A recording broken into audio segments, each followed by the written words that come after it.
Emmanuel's administration in various perspectives. And this is the maiden edition of the program, and we're so glad to have you join us on the program. Now, this program is being streamed live via our social media handles. You can reach us via Facebook and YouTube. My name is Oku Ekpayong. Now, before we let you in on who the guest is on this very maiden edition of the program, it will be good for you to, first of all, know what my guest is made up of. So first of all, I'll let you in as I give you a brief about the person I'm about to speak with on Scorecard, reaching you on NTA Channel 12 Uyo. Now, on Scorecard today is a legal luminary and a holder of a doctorate degree in peace and conflict studies. He was once the publicity secretary of the People's Democratic Party, PDP, in Akwa Ibom State. He holds a number of international academic certificates in his kitty, and he still has an unquenchable thirst for knowledge. My guest, aside from his position in the administration of Governor Udom Emmanuel, my guest is also contributing numerously to the growth and development of people and the society. He is a gentleman, he is a linguist, a peace advocate, and a public relations expert.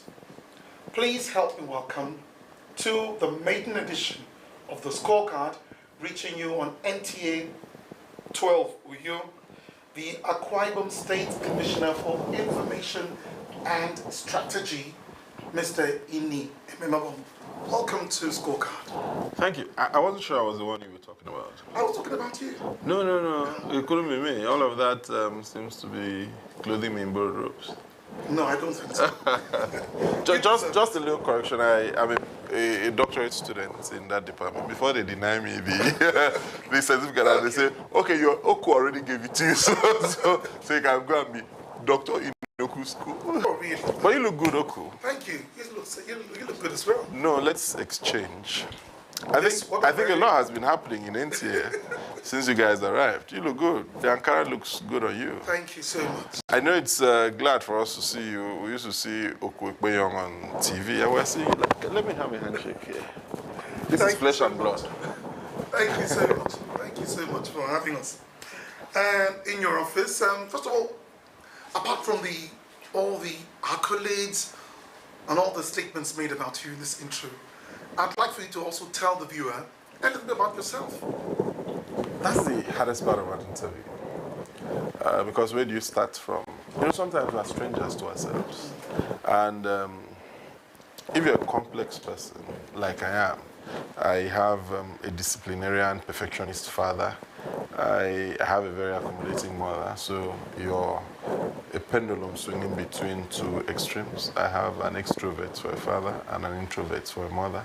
Again, and biologically, because you combine the features of both, so you swing between both. And so it's usually a very difficult thing to talk about myself, but I'm who. But again, you see, the truth is, in the concept of perception, who you are as against who you are seen. Yes, it is important about who you are, but I think it's more important about who you are seen as. Because even Christ, nearing his point of death, called his disciples together and said, who do men say I am? Which is perception. So it would be better if I ran a check with who do men, and you're the best person I should ask, who do men say I am? If my Savior, if my Master, blameless as he was interested in knowing who people thought he was, I should be too, but because it's clearly different from who you think you are. You could think you are a saint, but people think you're a devil. But you know what? You just made a correction about something. You said that you were a student doctorate student in peace and conflict studies. Yes. Now, why do you think you're going to that after getting, a legal stand? For me, knowledge is continuum, and if I had the opportunity, I'll live in university till I die. If I didn't have to fend for school fees, if I didn't have to run a family, if I didn't have to do other things, I'd just love to live in universities till I die. Because the university is just an amazing place. You know, every day, the life in the university, that's why you see a lot of lecturers look very young. If they don't look young, they behave young. You know, there's this theory, well, is it a theory? There's this postulation that psychiatric doctors behave like the people they treat. You know, I don't know whether it's true, so I must disclaim that. I don't know whether it's true, but they seem to say that extended and extensive exposure to some people, you begin to acclimatize, and because for someone to understand you, for you to understand someone, both of you need to get to a certain degree of understanding. So the people in the university either look young or act young. So you see the good-hearted ones. You see lecturers in the university. They're always, most times, they don't have money, but they're always happy because there's a constant flow of new knowledge, and no other place does this apply. Does this postulation apply to the fact that it is the hallmark of intellectualism for someone to consider a thought without accepting it? You know, just that openness of mind. The fact that you're doing research daily. You can do a research, you could have held a position A on this matter, and while on the research you discover that this research totally doesn't support position A, and you switch. And you admit to the world that in my previous article, despite being seminal, despite being accepted, however, I have found new evidence to the fact that that is not exactly true. Because for a theory, for a hypothesis to synthesize and get to the point of theory, it must apply everywhere. It must have global applicability. So for me, if I had the opportunity, I'd live all my life in school.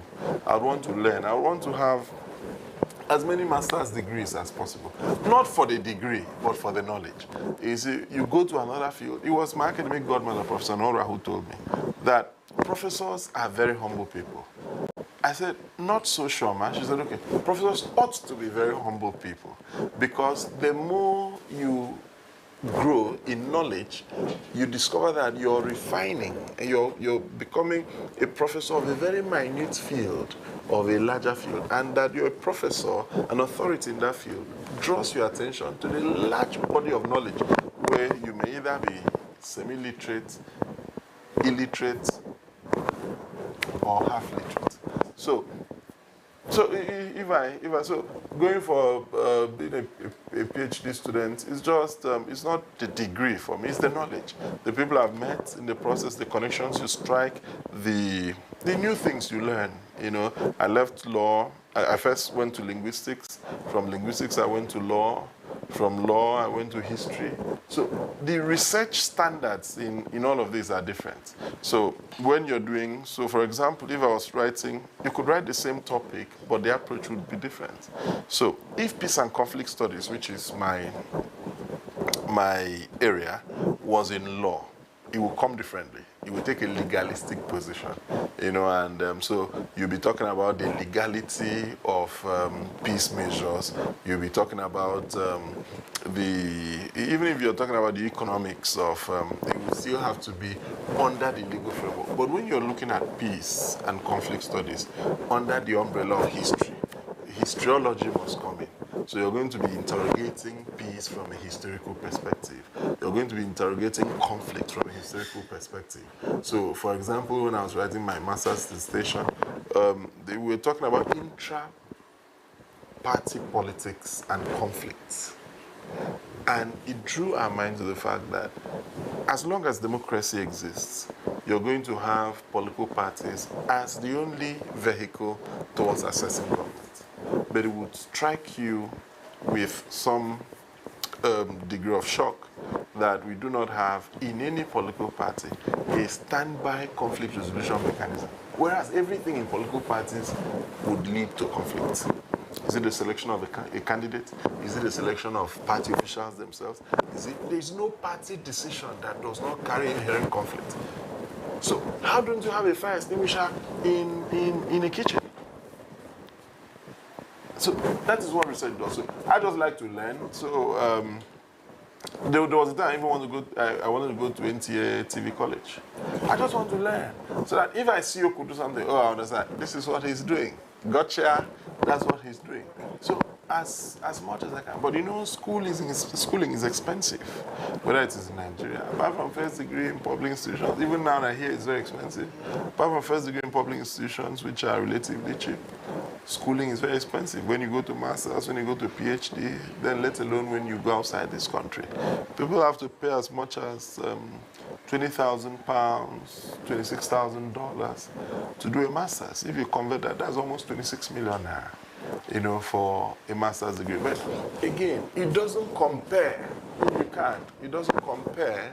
The value that you get from that education doesn't compare in a second with what you get. The you after school, the you after that training, not the degree.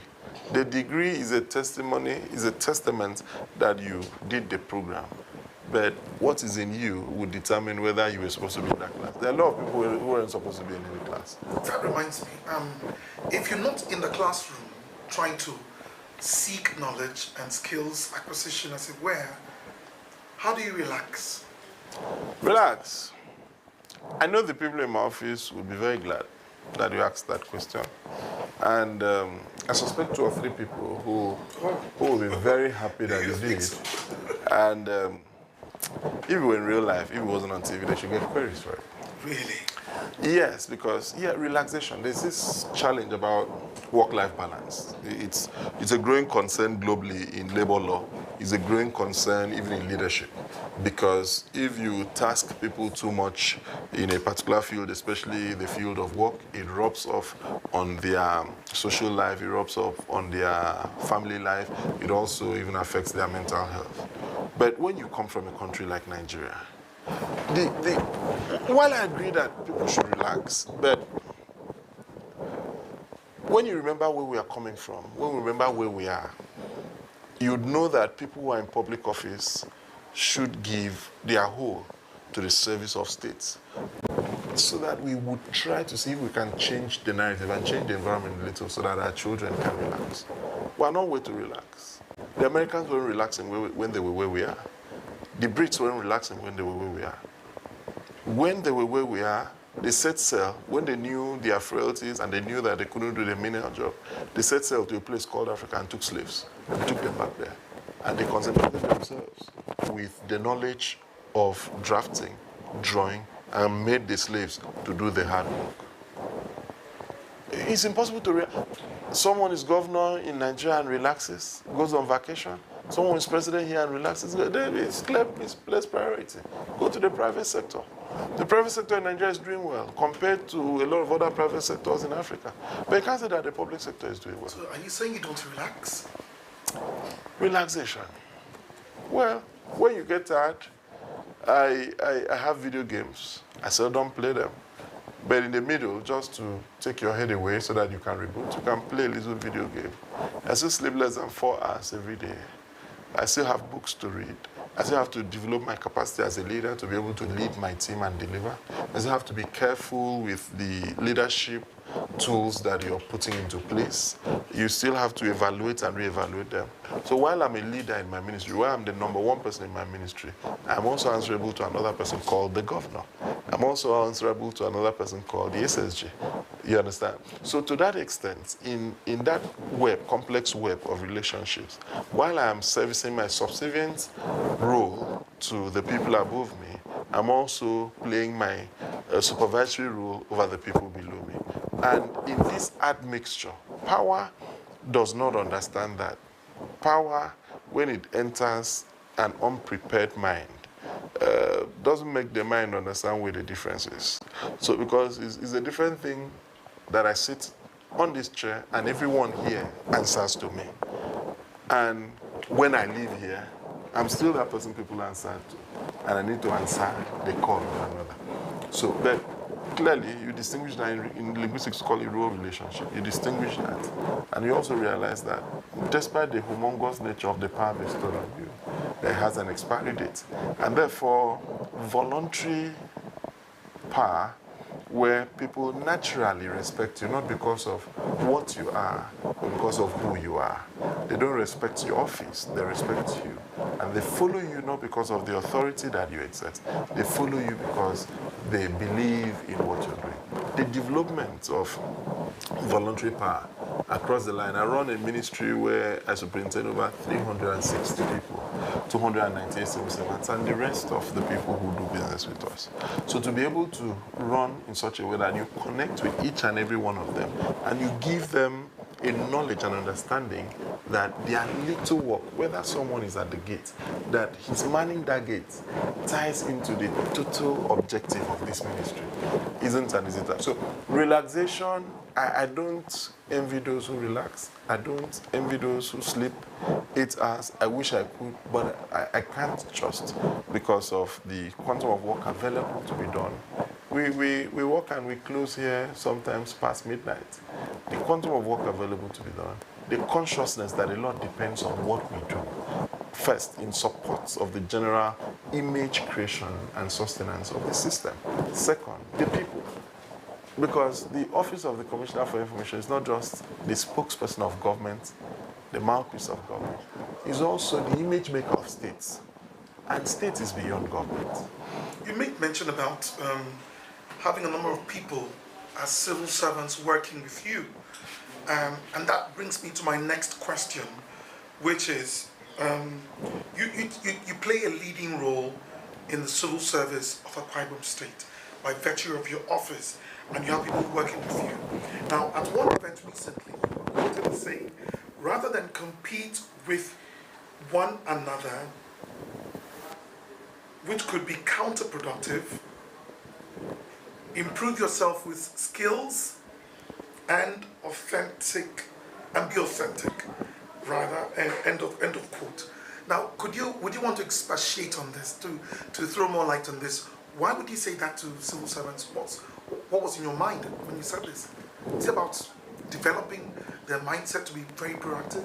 It's about finding the sense of self. A lot of people are not comfortable with themselves, so they want to be another person. I can't be you. I'll struggle so much to be you. And even when I'm you, I'll be a very poor resemblance of you. But you are yourself naturally. So it's allowing people to realize that they should be comfortable with themselves. But that is not complacency. That is not condescending. That is simply saying that there is a particular definition that you have. There's a particular definition you should hope to be. Even if 3 of you are masters of ceremonies, there's no need for competition. You create what is called a USP, a unique selling proposition, that will make Oku in high demand than Stanley. So what does that mean? When Oku doesn't see himself in competition with another, he's more concentrated in developing who Oku is along the lines of what will make Oku comfortable. So he would not be trying to speak like Stanley because he wants Stanley's crowd. No. He'll be trying to develop how to speak like Oku so that whenever someone hears Oku speak, even if the person doesn't see, say that must be Oku. And that is what should happen in the civil service. All of them cannot become permanent secretaries. Unfortunately, all of them cannot become directors. But all of them can become successful. And there is no law in the civil service that stops them from being successful at what they are doing. There's no law that stops them from plying some trade on Saturdays and after work hours. There's absolutely no law that prevents them. So until you are conscious of your uniqueness, you'll be struggling to be like another person. You'll be envying another person. Whereas you have all within you to develop yourself, you're only in competition with yourself. Ini should only be a better version than the Ini that slept. When Ini wakes, the first question he asks himself, I hope waking today, I would sleep a better Ini than I slept yesterday. So I begin to analyze the challenges I have. I begin to analyze the successes and begin to ask myself that success is not final and failure is not fatal. There's always another point after success. There's always that extra. That's why when we're growing up, A was the ultimate, but there's A plus now. There's extraordinary. There's superlative. There would always be another English to explain something more than excellent.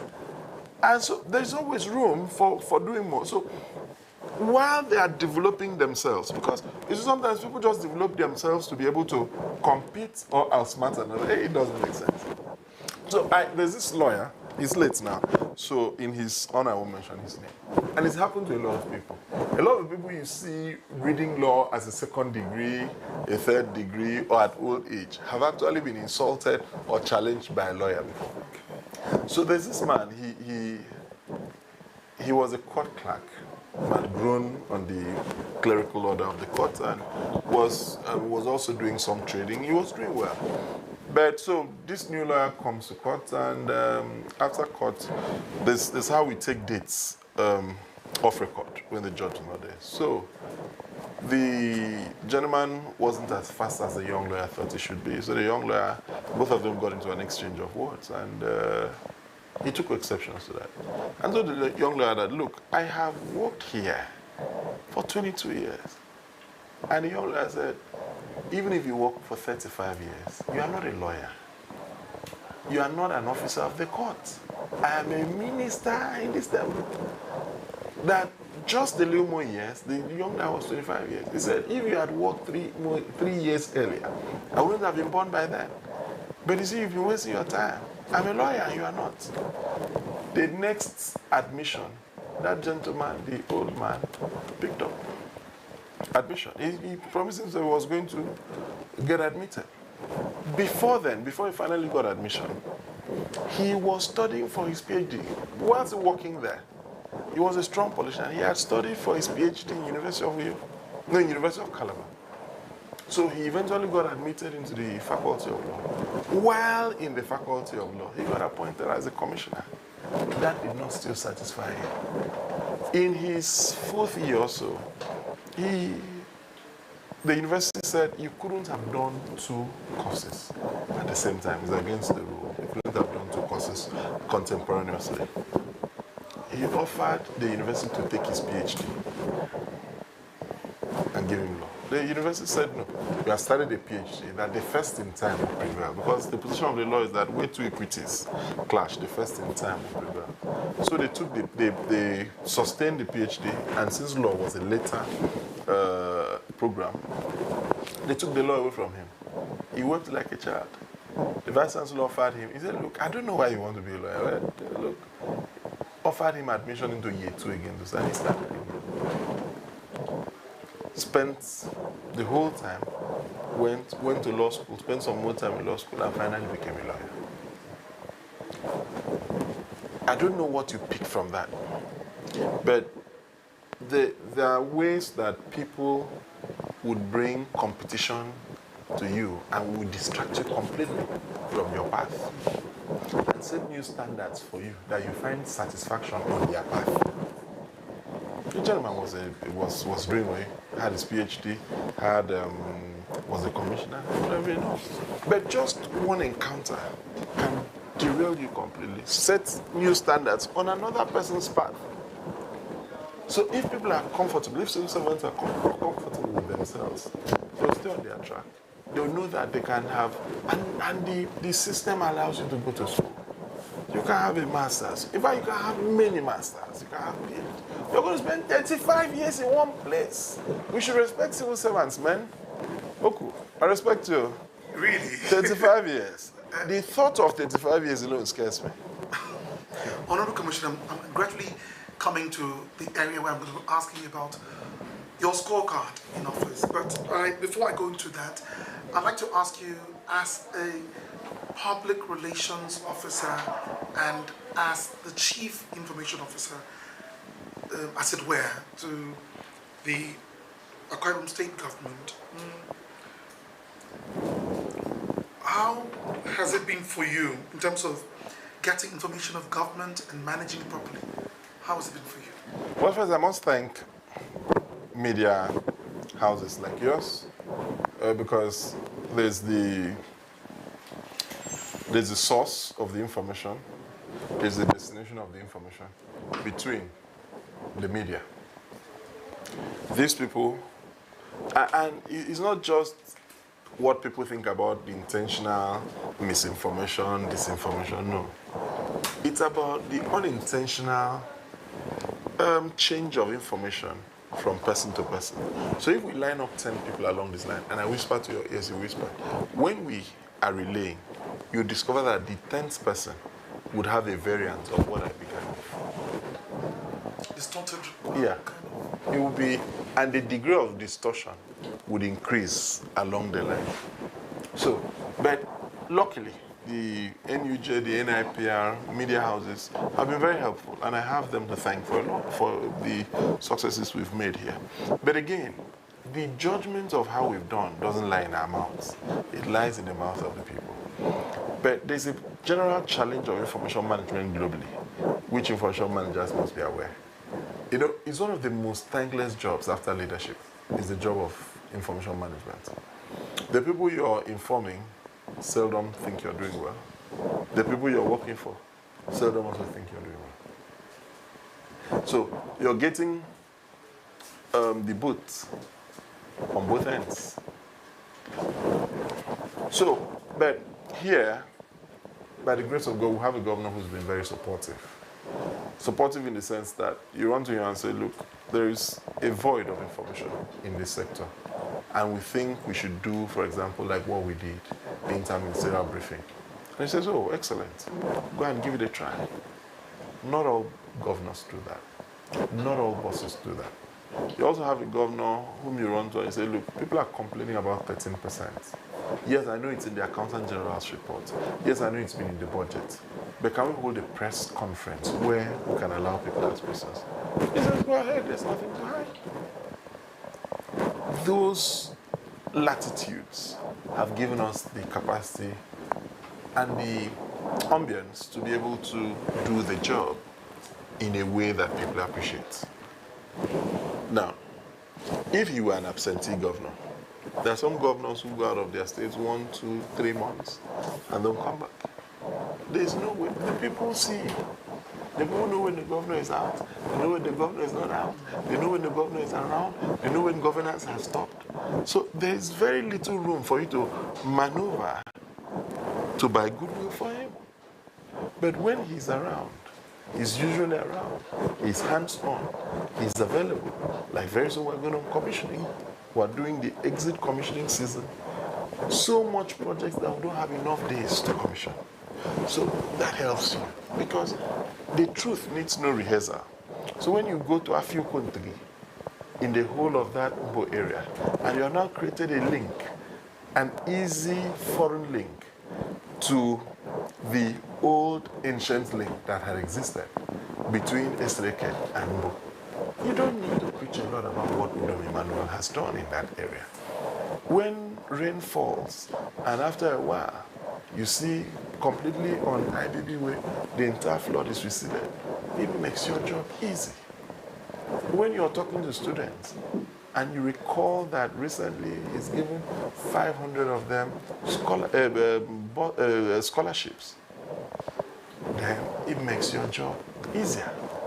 It is the performance. The challenge that information managers have generally is the fact that they are assessed not just on their performance, but on how they relay another person's performance. In some instances, they are not part of the decision making, but they have to convey the decision.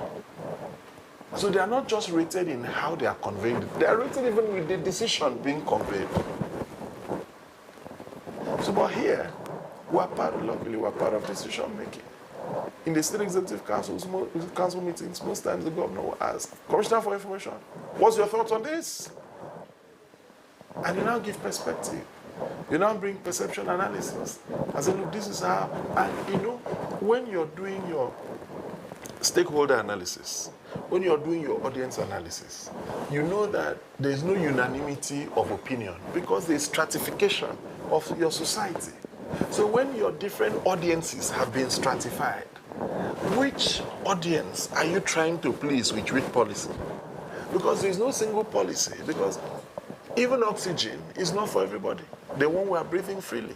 Because the person in the hospital who is on oxygen mask doesn't need this particular oxygen you're breathing.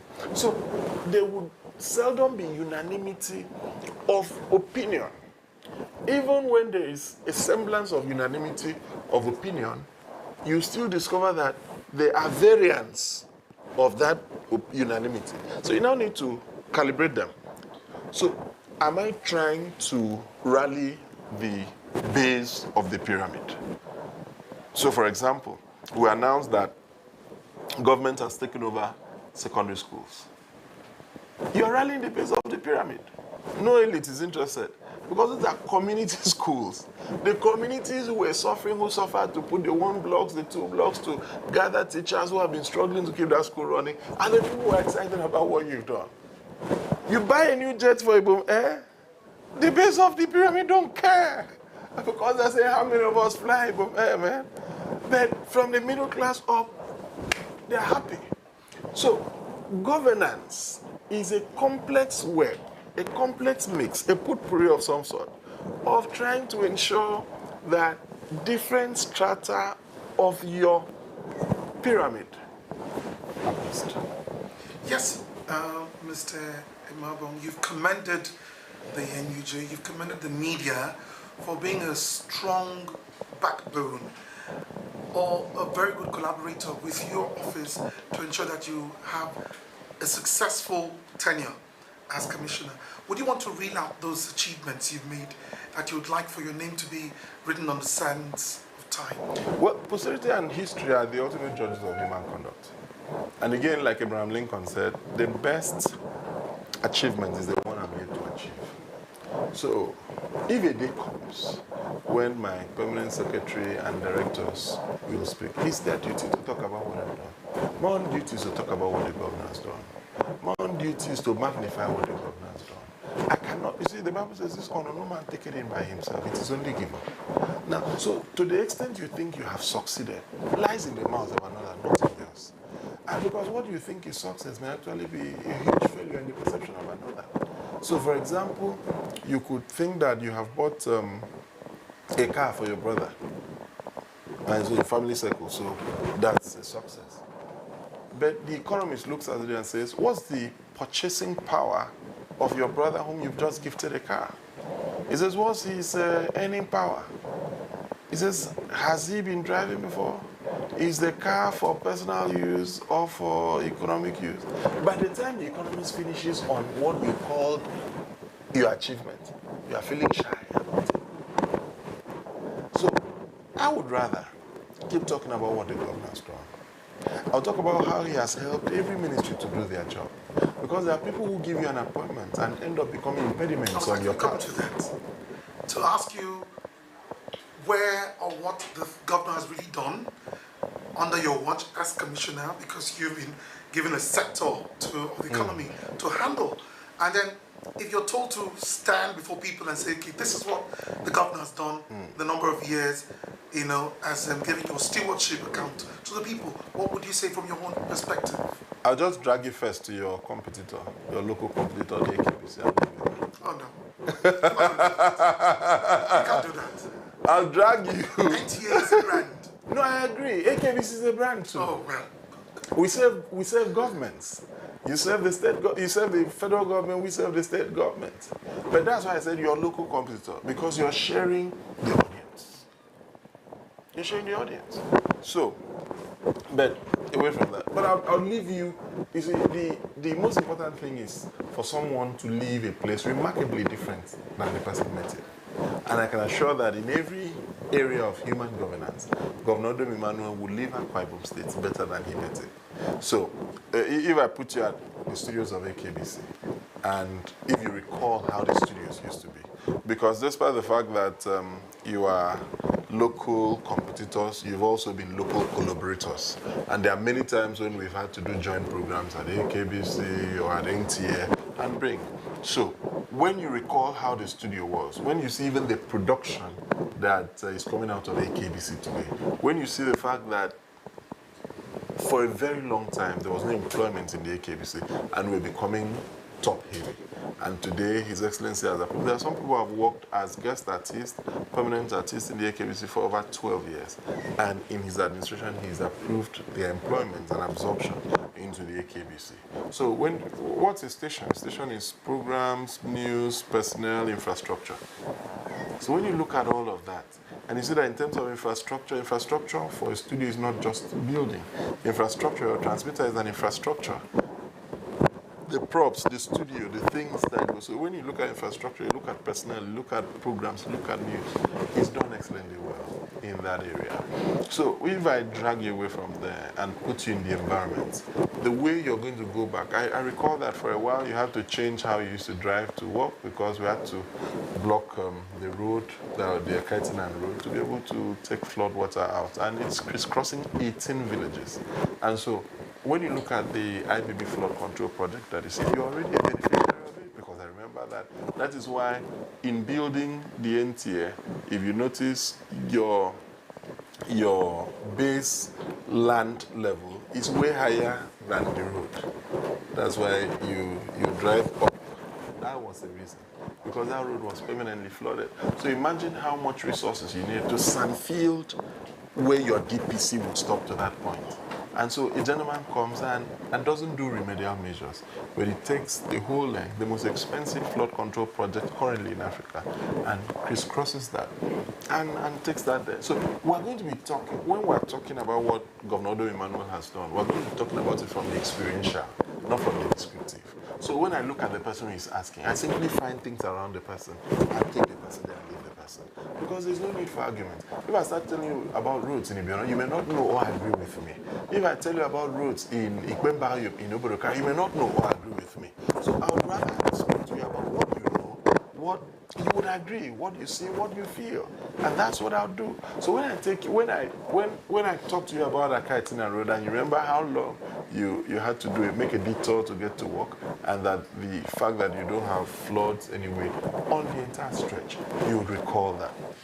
When you also recall the fact that your colleagues in other states will tell you that the media interface with the governor is not something you can take for granted. It's something, there are people who in 8 years haven't had the opportunity, and they've been more senior to you in NTA, in the states where they haven't had the opportunity to sit down and ask a governor a question. And it's critical. Democracy, remember, used to thrive. The legislature, the people who led, used to sit with the entirety of the people, and they would ask and answer questions. So media interaction is very critical, because the media stands in the gap between the government and the people governing. So there must constantly be that interface, and you know that in the minimum once a year, in the minimum, we've had the opportunity to interact with the governor. That's when I'm talking about the general media panel. I'm not talking about the governor speaks, where he has the time to be interviewed by people and they ask questions to him. And these are very critical things. So in the area of roads, immediately you take your car out of NTA and you want to go to any report in any part of Akwa Ibom. If you're going to drive more than 30 minutes, you're going to be driving on a road that has been built by this administration. But if you're going to Itinan, you are either going to crisscross through and get to Ikorek, and then you get on the road this administration has done. If you're going to Ikorek, Bene, or Buruka to do a report, immediately you pass where Ikbenang Junction is, you're now driving on the road made by Governor Odo Emmanuel. If you're going to Eket, immediately you get into Eket, you'll be driving. In fact, when you start from Srubium, you'll be driving on a road made by Governor Odo Emmanuel. If you're going to Oron, immediately you reach Oron town, you're finding yourself on road. Immediately you leave Secretariat Road, any other road, you're finding yourself on roads made by Governor Odo Emmanuel. You go to Nomoko, you're going to get to the... So it is experiential in nature. So I just need to find out, my friend, who is that person asking that question? Give me a little background about the person, and to the person where the person cannot argue. Because if I take you to Ona, to the Ekampa sector, you may never have been there. And so you raise an argument. And I don't want to lose the man. You see, in each time, people lose friends by winning arguments. So I'm very careful. I don't want to lose friends. I don't even want to lose anyone. So there's no need for argument. You see, there's this song by Nathan Ebase. He said, you're God all by yourself. There's no place for argument. So when you're talking about what is in existence, there's very little room for argument. So what you do, don't argue with what the person doesn't know. But even if you bring a picture, even if you do live video from there, you say, this thing is happening here. He says it's Photoshop. So take in the way he can't argue. So will I say that those are part of your challenges you have in office? It's a general challenge, believability. Every government globally, when it wins election, immediately starts appointment. You see, when you win election with majority, remember that there is a minority. So if you win with 65%, for example, so there's 35%. So when you start appointments and your first 2, 3, 4 months in office, you're going to disappoint people because the expectation of the people who elected you are usually very high. So you're going to disappoint a section of the people. So it is for that government to be very careful. What is the percentage of people we are disappointing? Because remember, the percentage of people you disappoint will not just leave and go back to their houses. They will leave and join the 35% that already hated you, who didn't vote for you, who didn't like you. And gradually, if you're not careful, the people outside will become the majority. So it brings to the fore the issue of believability. So if a commissioner for information says the government is doing well, the believability is small. Because everyone says, but that's his job. He's merely doing his job. So why would we believe him? What else did you expect him to say? Did you expect him to say that the government he's serving isn't working? So believability is reduced. And because you are now also losing people, because you're taking hard decisions that may affect some of the people who supported you. So when your believability declines, generally, people, including those who supported you, approach governance with suspicion. Because governance, there's not really a hypothesis, there's a postulation I've been trying to work on, that the link between media and governance and believability. So I call it the kitchen style governance appreciation mode. So if in our local, in where we come from, the architecture, the kitchen architecture is usually kept far away from the dining. So the intended beneficiary, if a guest comes in and is to be given food, he doesn't see how the food is produced and prepared. He only sees the food and he eats. But outside this country, in Dubai and other places, you see the kitchen is part of the living room. Is exposed. So everything you're doing, the guest who is supposed to eat sees what you're doing. I can say, oh, sorry, don't put thyme, don't put curry, I'm allergic to it. But this one, in our side, the person doesn't see. So that I seem to link governance, that most leaders in our climb, have the hidden kitchen mentality. So they think that the dirty parts of governance, because remember that when we're preparing food, for example, pounded yam, white soup and all that, our people believe that there's the other dirty part of food making that should be kept away from the eye of the public. So they do that behind. That's why some people even have an external kitchen, not detached from, very far from the house. So that those dirty parts of governance should be done behind. So when you come out, your sparkling clean, your white bed. In other clients, they say, no, we have to be part of even the processes that you're making this. And people are even demanding even to know where you're sourcing the materials. Accountability has even grown beyond the public sector to the private sector. If this your cloth was sourced from, was to be sold in the United States, for example, you have to put a badge to show where you sourced it from. Whether you sourced it from Bangladesh, from China, from this, you have to put a badge there. And they are even interested in the processes, the end process, the people sourcing this thing, who are sourcing the cotton, who are doing this. Are they working, are using child labor? Are they using slavery? So the degree of accountability required in some clients is deeper. So why is that so? It is still the issue of believability, because the people want to probe to know, is this thing true? They want to follow up to know, how true is this? Where is the source of this resource? How much was this contract? Who did you give it to? Before I go to the next question, I just want to just intimate our viewer, wherever they're watching, that this program is being streamed live, and it's called The Scorecard. This is the maiden edition of the program, and we have here on the program the Honorable Commissioner for Information and Strategy, Akwa Ibom State, Mr. Ini Imabong, and he's speaking to us about what the government is doing and what the government has done in the number of years past and looking forward as the government winds down. Before the little, reminder. Well, it looks like you don't like comrades. No. We're not going to use Comrade Don on television. No. I'm just thinking because you didn't even put the part that was Nan's president. Don't like union? For the union makes us strong. Solid. Okay, carry on. We'll come to that. We'll come to that later. I know you have a good sense of humor, but I'm not going to keep you on the spot. But you should pay me for it. Look, I just made you laugh. Do you know how difficult it is to laugh in Nigeria? No, I'm not going to laugh again. No, but I just made you laugh, so pay me for the one I just did. And that exposed that you have dimples, though they are not well formed. Oh dear. Oh dear. There he goes again. Okay. Honorable Commissioner, just tell us about the challenges you've experienced being a commissioner occupying this office. Oh, cool. If we start mentioning the challenges, we won't go today.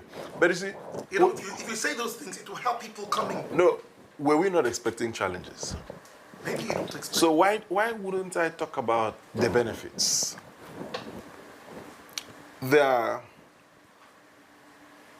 We cry more about the little pain, and we forget the abundance of joy.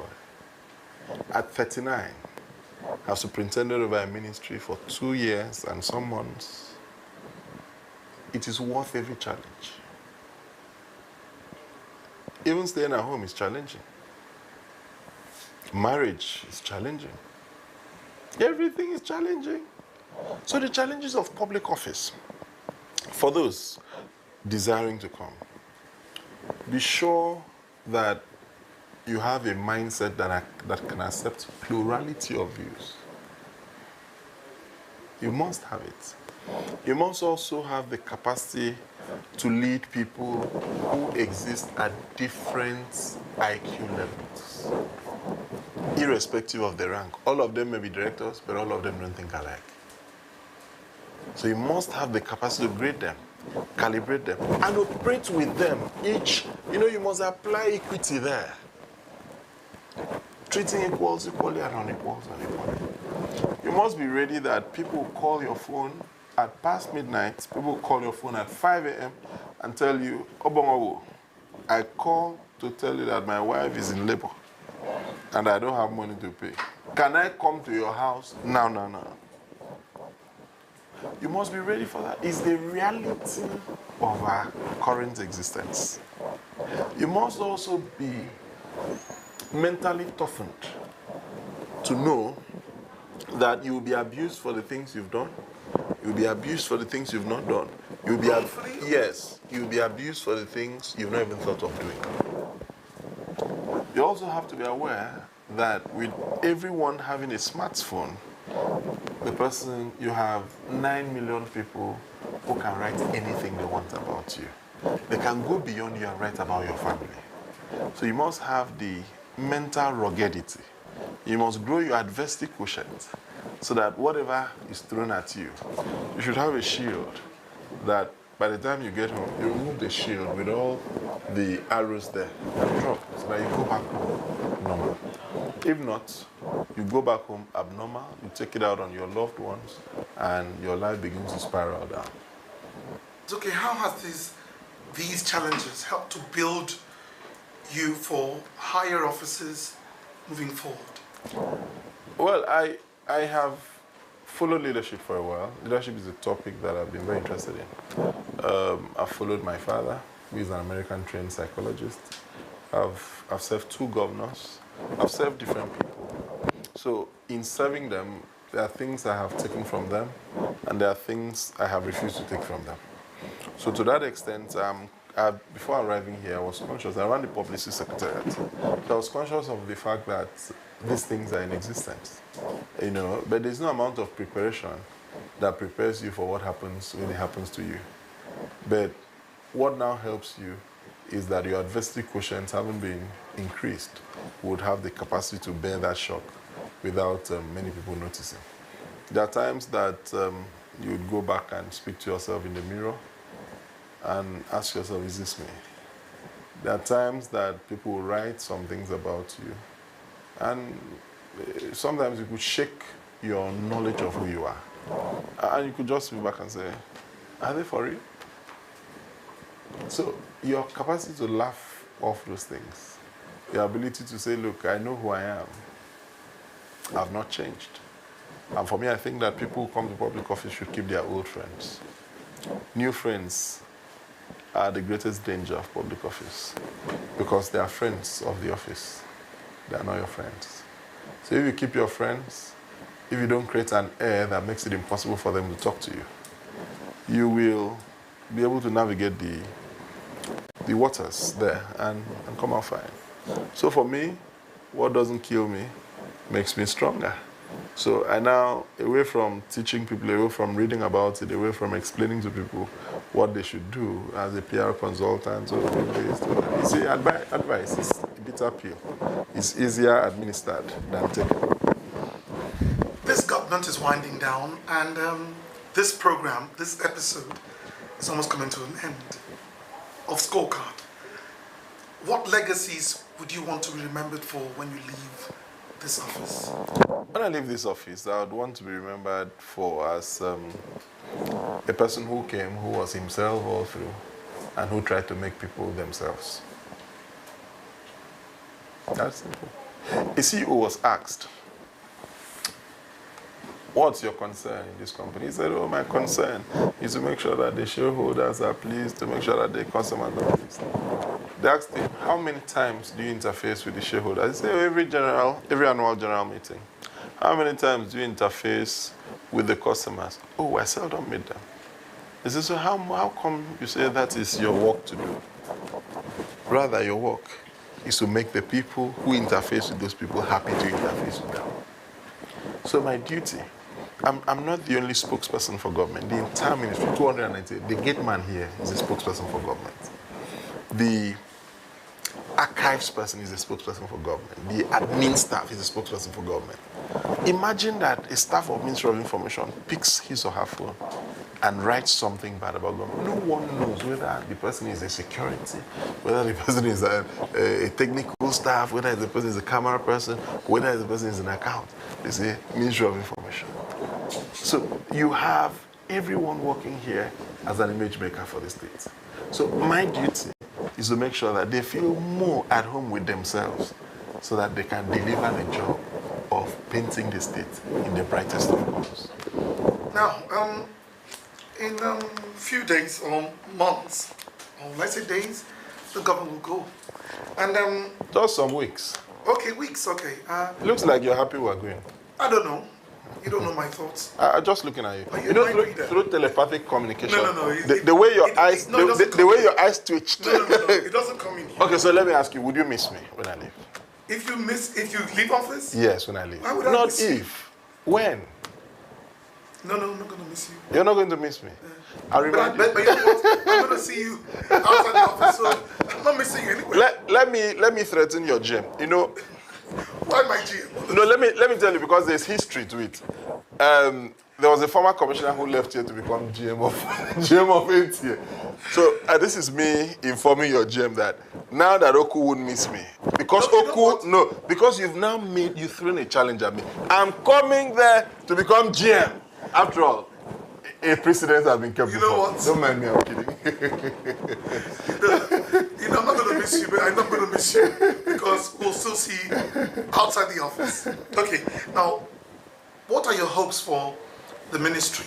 Or do you, okay, better still, do you have some feelings of, some regrets kind of, or some feelings of, I wish I had more time to do this thing while in this office, and you would wish that you could do it, but for want of time, you're wishing that the incoming would do this. What are the things you'd like for them to do? There's a book I read, The Power of Regrets. Until I read that book, if you asked this question, but I've told you, I have no regrets. But it's one question that mankind has lived in perpetual deniability, that we don't have regrets. We live with our regrets. We try to rationalize our regrets. But now, I've been commissioner here. The question is, could I have been commissioner earlier? It wasn't within my power. Could I have been commissioner later? It wasn't still within my power. But the truth, yes, you could never have even been commissioner. So for the period you have been commissioner, the regret will come from what you should have done that you have not done. It's not about time, it's more about resources. And the resources, because when you see that the state has gone through, the state and the administration have had a rough time financially, you would know that the resources you've even been given, the governor has been very magnanimous. And therefore, while you desire that, look, immediately I was announced commissioner, yes, I had a tall dream, I had things I needed to do, I thought I could turn things around, I thought I could do this. That is so. But we're going to now discount what I've done from what I could not do. And there's no assurance that the person who comes will share the vision. So the person who comes would rather, what we've done is not to, in law, when we talk about stare decisis, we talk about the current judge being a dictator to future judges and a slave to past judges. I am not a dictator to future commissioners. I would rather just keep a platform that they can do what they want with it. I would rather do what we did in boosting staff morale, in ensuring that the infrastructure in the ministry is upped, in ensuring that critical skills and equipment are available. And when he comes, he does what he wants with it. So that he has the benefit of multiplicity of execution. Unlike in law, where the past judge is, the current judge is a dictator to future judges and a slave to his predecessors. So what we've done here is to ensure that staff training was taken very seriously. And so you can deploy the staff in whatever you want to. Recently, we ran a documentary. And if I tell you that the director of archives who ran that documentary, the first time 3-4 months ago when I told her, look, my friend, you're running documentaries. She said, no, sir, I cannot. I said, but you can. And since getting there, the permanent secretary as director of information used to run documentaries. And who knew James is an award-winning playwright, an award-winning documentary person. But we said, James won't live forever. James is now permanent secretary. James will not be available here. He can be sent to another ministry. And therefore, we must develop capacity. So we created a small documentary unit. We brought people like Idris and kept Eunice Akeroba as the head. And so today, you now have, I just came back from a meeting with some of my colleagues, and even yesterday at the evening of him, everyone commended the documentaries that we did. And some people didn't believe. They said, look, it was global standard. They didn't believe it. We did it internally. From scripting to the videos, to the still pictures, to music, to editing, we're all done in-house. So the new commissioner who comes decides, he can do film. There's nothing stopping Akwa Ibom from shooting their films. Look, a lot of the things that have, when you go to House of Cards, it was preparing America for the emergence of a female president. It didn't work. So when you look at their films apply in both history and the future. When you see science fiction, they're trying to tell you of a future that will come. There is nothing that stops the Ministry of Information from doing films, from using it to change the mindsets of people. There's absolutely nothing. So if my successor comes and decides to do film, he has people who can shoot it. He has equipment that can be used to shoot it. He has the personnel who can do it. And it reduces the cost where you would have had to hire Oku to do it as a private job. Okay, let me just give you an opportunity just to say few words. Now, few words in terms of, let's say... So why do you like using your left hand to gesticulate? Don't worry. No, is it because you think I'm not married because I'm not well married? That's your feeling. No, you're just oppressing me. So can you use the right hand? Well, I'm going to use the left hand again. Meanwhile, your ring is nice. Thank you. Okay. You made me put my ring down. Now, in just few words, what's your word to the people that's worked with you in this ministry as you wind down out of office? Perhaps you could bring your story of your comradeship and tell us what you've done that would make the union strong as you leave. In living here, or while we're here, we've made sure that we've melted the entire ministry into one family. I run a family here, so I'm seen as the family head. You know, so we run a family, and maybe that's from my background in unionism as a comrade. And so my door is usually open for every staff of this ministry. And as I wind down, I think I like you, so I can share this with you. But I'm not sure, it's just think. I didn't say I like you. Okay. I said I think. You think? I'm not so sure. But I think. But just go ahead. I think I would know. I would decide if you really like me. So, as I leave, I would write every staff a personal letter signed by me. I would have 5 minutes with every single staff of this ministry, sit with me, talk with me before I leave, and I'll take a picture with them. And we'll be running the awards, my appreciation awards, where we'll give gifts, meaningful gifts, to staff across the Keda. And at the end, we'll have a valedictory session where we sit together, dine together, and wish each other well. In case we meet again sometime in the future, let it be fond memories that we shared. I'll leave it there for now. Thank you so much. Your spectacles is deceiving me. No. Wait, it looks as if you were touched. No. I'm going to leave it there for now. But you're not such a hard man. Cool. So let me ask you, the day that guy introduced you as Oku, I saw that you didn't feel comfortable about it. I wasn't comfortable. How could I be comfortable? Oku. Understands my name. What priest are you? Priest of God. Yeah, he didn't say Oku Obon. He said Oku. It's just Oku.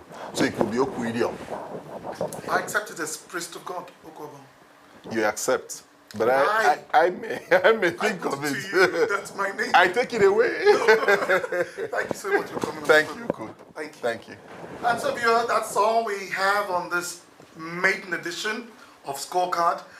Do keep a date with us for subsequent editions of the program.